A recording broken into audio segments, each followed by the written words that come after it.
जय श्री वैदिक शेतकरी मित्र, प्रश्न तुमचे उत्तर आमचे या सदरामध्ये आपलं स्वागत आहे।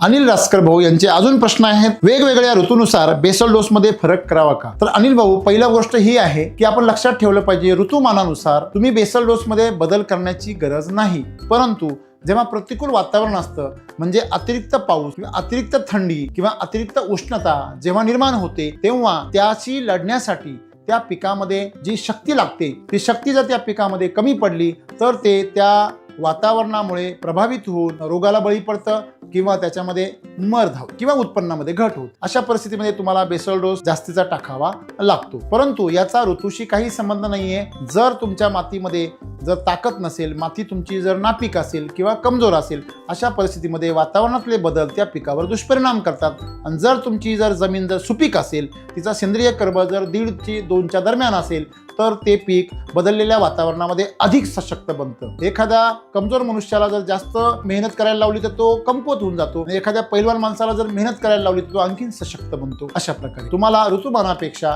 प्रतिकूल वातावरणामध्ये जमिनीचा सुपीकता वाढवणं, तिचा सेंद्रिय कर्ब वाढवणं हे ध्येय ठेवणं गरजेचं। उन्हाळ्यामध्ये पाणी खूप कमी असते व इतर वेळेस भरपूर असते, अशा वेळेस ट्रीटमेंटमध्ये बदल कसा करावा? आपल्याला जमिनीची बेसल डोसची संख्या वाढवण्याची गरज नाही, फक्त हे एक लक्षात ठेवलं पाहिजे की पाणी व्यवस्थापन, उन्हाळ्यामध्ये तुमचं पाणी व्यवस्थापन हे माफक असावं आणि ज्या वेळेस पाऊस भरपूर असतो त्यावेळेस तुम्ही पाणी पूर्णपणे टाळलं पाहिजे। आता थंडी आहे तर मॉइश्चर मीटर चेक करूनच तुम्ही पाणी दिलं पाहिजे। एससीटी वैदिकमध्ये पाणी हे विष मानलेलं आहे, त्यामुळे पाणी व्यवस्थापन काटेकोर केल्यास आपल्याला विशेष काळजी घेण्याची गरज नाही।